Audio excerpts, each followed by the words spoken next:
બસ તેનો ઠોર વિશ્રામ.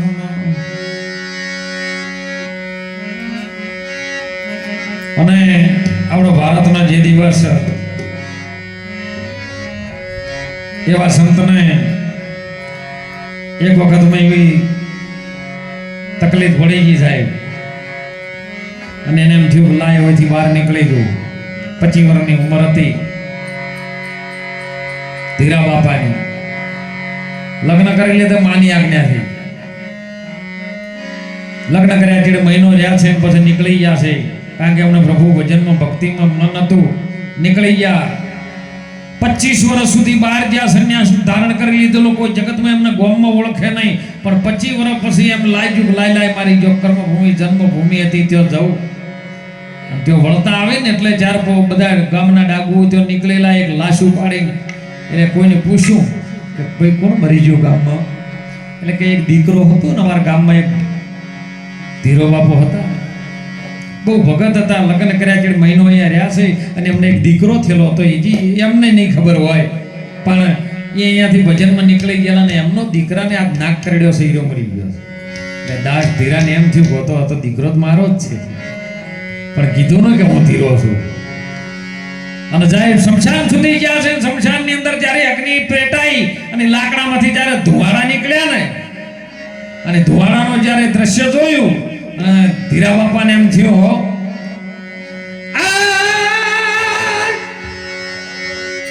એ સંસાર ધુમાડાના બાત કરે સંગ આવે ના કોઈ તો સંસાર ધુમાડાના બાત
કે કોના સોરું કોના વાસરું કોના માને બાપ અંતકાળે જાઉં તારે એકલો હાથે પુણ્ય ને તારા હંગાજ બીજું કોઈ આપું તારું કર્મ તારી હંગાજ આવવાનું કર્મ શું છે કર્મ કેવી રીતનું કરવું એ સદગુરુ મહારાજ સંતો આપણને રીત બતાવે નહીં બીજી કોઈ તમારામાંથી કોઈ કાઢીએ ન લી કોઈ બીજું ન અંબોરે પણ કર્મ કેવી રીતનું કરવું એ સાત્વિક કર્મ આપણે પેલી ભારતની ભૂમિમાં સંતો છે ને અત્યારના બાળકોને ભણવાની અત્યારે જેવું છે કે પાઠ્યપુસ્તકનું જ્ઞાન અત્યારે ભણવામાં આવી ગયું છે પહેલા છે ને ગુરુકુળની અંદર દીકરા દીકરીઓને ભણાવતા અને ગુરુકુળની અંદર ભણતર સાથે ગણતર આવતા કે જો મા બાપનો આવી રીતે આદર ભાવ કરવો વડીલો સાથે આવી રીતની વાત કરવી સગા સંબંધીઓ સાથે આવી રીતે વાત કરવી કોઈ રાજા સાથે આવી રીતે વાત કરવી કોઈ નાનું હોય તો આવી રીતે વિવેકની વાત કરવી આવું ભણતર સાથે ને ગણતર અપાવતા ઋષિ મુનિઓ અત્યારે ખાલી પગાર 50,000 હોય તો કે 12 મહિને હડતાલ પાછી થાય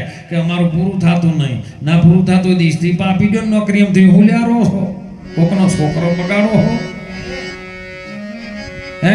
એક સામાન્ય મજૂરી કરતો માણસ 300 રૂપિયા હાજરી લાવે તો એનો પરિવાર 4 દીકરા હોય તો એનું પૂરું થાય ને પેલા 2 હોય 50,000 પગાર થાય તો પૂરું ન થાય તો આ ભગવાનની કૃપા છે બોલો બીજું કહે કેમ એટલે આમાંથી મહાપુરુષો જગાડે ભણતર સાથે ગણતરનું જ્ઞાન એનો પુરાવો છે સાહેબ ભણતર ભણજો ના નથી શિક્ષણ પ્રાપ્ત કરજો ના નથી પણ જો ગણતર નહીં ગણ્યા ને તો દુખી થવાનો વારો હાલના સમયમાં છે એનો પ્રગટ પુરાવો અને પ્રગટ પ્રમાણ છે કારણ કે જ્યારે ભગવાન કૃષ્ણજી બેઠા છે અભિમન્યુ ઉત્તરના ગર્ભમાં તો 6 કોઠાનું જેને જ્ઞાન કરાયું ભગવાન કૃષ્ણજી અને 6 કોઠા રણ મેદાનમાં જ્યારે ઉતર્યો ને ત્યારે 100 કોઠા જીતી ગયો ને 7મા કોઠે હારી ગયો છે કેમ કે 6 કોઠાનું જ્ઞાન કરાવતા કરતા અભિમન્યુની માં હતી ને એ હોઈ ગઈ હતી અને 7મા કોઠાનું જ્ઞાન અને ત્યારે ભીમે કીધું તો 7મો કોઠો સોણ માટીનો છે હું ગરદા ભેગો ભાગી નાખી તાણ હું એમ કહું છું 6 કોઠાનું તમને બધાને જ્ઞાન થયું છે બધાને 6 કોઠાનું જ્ઞાન છે કારણ કે એ વખત જ્યારે અભિમન્યુ નીકળ્યા ને યુદ્ધમાં એટલે માં કુંતાજી મોરે આવીને હોત જો કેવી વાત છે ભારતના ભૂમિના સંતોની યુદ્ધમાં નીકળ્યો એટલે માં કુંતાજી મોરે આવીને ભરણ કુંતા માતાએ કીધું કે પોરા દીકરા રણ મેદાનમાં જાય છે કારણ કે ગુરુ દ્રોણે ચક્રવ્યૂહ રચ્યું છે અને ચક્રવ્યૂહ અર્જુન તારો બાપ સિવાય બીજું કોઈ તોડી શકે એવું નથી આ બીજાને કોઈને ફાવે એવું નથી કે માં મે 6 કોઠા તો આમાં મારા ગર્ભમાં જીતી લીધેલા છે આ ચક્રવ્યૂહની રચના મને ખબર છે તો કે તું જઈશ કે હા તો કે જતા પહેલા એક કામ કરે લે કુંતાજ અભિમન્યુ ને બાંધે અમર રાખડી રે અમર રાખડી બાંધી હો માએ બાંધી હતી અને ખબર પડી ગઈ કે સાહેબ હવે મને કોઈ જીતી શકે એવું છે પણ એને પૂછ્યું કે માં તી રાખડી બોધે છે મારી દાદી થઈને તું માં રાખડી બોધે પણ માં પહેલા કોઠે કોણ આઈનું પૂછે કે પહેલા કોઠે ગુરુ દ્રોણ આઈનું પૂછે ભીષ્મ પિતામહનું બા છે દુર્યોધન ત્રીજા કોઠે આઈનું પૂછે કે પેલો કોઠો શનો છે કે હોનાનો છે હોનાનો તોડવો પડશે રૂપાનો તોડવો પડશે પથ્થરનો તોડવો પડશે પંચ ધાતુનો તોડવો પડશે અરે તમે બધા કોઠા તોડી રહ્યા છો બોલો પણ સોણ માટીનો કોઠો તોડી શક્યા કારણ કે તમે પથ્થરમાં રૂપિયા અત્યારે ઘણા પાસે રૂપિયાને પથ્થર લાવવા એવા લાવો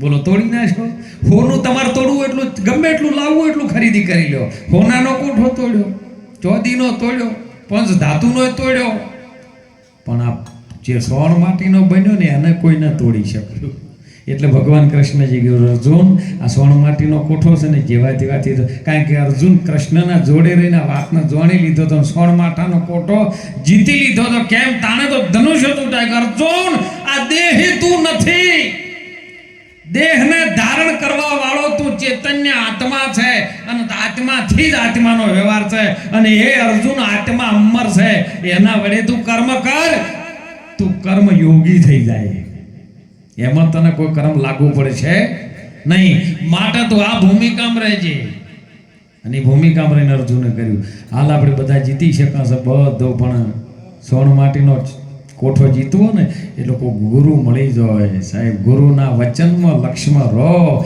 તો દાર્યો તૂટે એવો છે ને કે તૂટે એવો નહીં.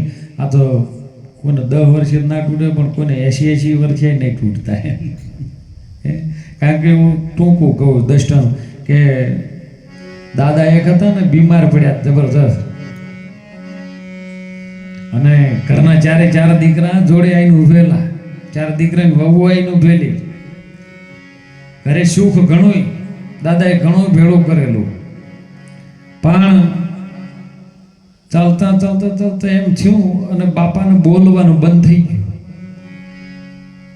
બોલવાનું બંધ થઈ એટલે દીકરાની વહુ 4 ને દીકરા 4 ઉભા. બાપા કોઈ કેવું છે, બાપા કોઈ કેવું છે. બાપાને બોલવાનું બંધ થઈ ગયું, પણ હાથ ખાલી અમમાં. મોટા દીકરાને કહ્યું કે બાપાને હાથ હલ્યો છે, કોઈ કેવું છે, મોકલે કરે, ગમે કરો. 5 મિનિટ જેવા દાદા બોલતા બંધ થઈ ગયા, પણ ગમેલો ખર્ચો કરો પણ આપણે દાદાને બોલાવો. કંઈક દાટ્યું છે, મોકલે કરે છે, કેવું છે. એને દાદા જોડે કોઈ લેવા દેવું નથી. તો પેલું કાઢા પૂતું તરત ડોક્ટરને ફોન કર્યો કે ડોક્ટર સાહેબ ઘરે કે હા. દાદા બોલતા બંધ થઈ ગયા. ના આવો. ડોક્ટર કે આવું. તરત આયા. જોઈ નાડી તપાસી કે દાદા બોલતા થાય પણ 2 મિનિટ માટે હો, પણ રૂપિયા થાય 5000 એક ઇન્જેક્શનના. અરે 5 તો 5 આપ્યા, એક ઇન્જેક્શન ના લ્યું. દાદો બોલ્યો 2 મિનિટ માટે. એટલે મૂર્ખાઓ હોય શું ઊભા છો? મારા હોમું તાચીને શું ઊભા છો? પેલો પાડો હાવેણી ખાઈ જાય ઈ મારે કેવું હોય. એટલે જતા જતા છેલ્લો ડચકાનો ખેલ છે, જાણવો ઘણો મુશ્કેલ. જોઈ લો ભાઈ, જુગ બંધનની આ જેલ અહંકાર રૂપી કિલ્લો આડો ઘડેલો છે, જબરો છે જડેલ. આ જડેલો છે ને કિલ્લો, એને તોડવો તો કોઈ સદગુરુ મળી જાય કિલ્લાને તોડી દે ને કે બાકી તોડી શકે એવો. કારણ કે છેલ્લા ડચકાનો ખેલ, છેલ્લી વેળાએ તમારું મન કઈ જગ્યાએ જાય છે ને એના ઉપર તમારો આધાર છે. જો મન હાવેણામ ગયું તો નક્કી પાછા જ આવે, પણ ન કહેતા બાપા ગોગા ત્યાં બેહારો. તમે વિચાર કરજો, એવડા મોટા બાપા આટલા આળિયામાં બેહે ખરા? તોય ઘણા બેહાર. પાછું 12 મહિનો થાય પાછું આવે ને એટલે કે ભાઈ આ નાળિયેર બદલવું પડશે. બાપા નાળિયેર ઉપર બેહાર્યા હતા, નાળિયેર રૂપે બેહાર્યા હતા. એ નાળિયેર પાછું 12 મહિને પાછું 13મી દેવાનું બીજું બેહાર. તો શું 12 મહિને બાપાને બદલ કરવાના? એટલા જેટલા બાપ. ખાલી જોણજો, એ અંધશ્રદ્ધા ન પડતા. શ્રદ્ધા છે, દેવી દેવતા છે, પણ અંધશ્રદ્ધા નો દાતા. કે બાપો ગોગો થયા, શું થવાનું હતું? મોણો થવાનું હતું, બીજું કોઈ થવાનું નતું. મોણો થઈ ગયા હોય તો કોઈ થવાની જરૂર છે નહીં. મનુષ્ય કોણ બનાવે? સંતો બનાવે. દાનવ માનવ બની જાય આવા સંતોના સંગમાં. દાનવ હોય ને બની ગયો સાહેબ, પ્રમાણ આપ્યું.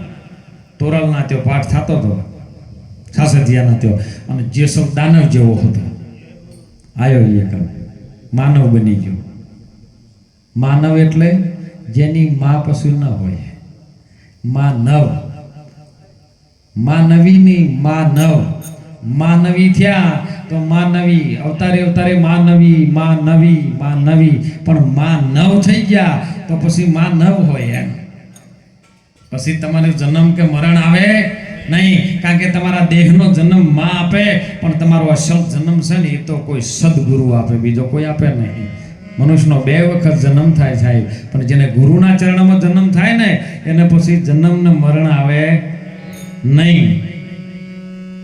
એ તો હમણાં વાણી નતું, દાસ શંકરની અળવી છે વાણી, 4 વેદ ત્યો ભરે છે પોણી.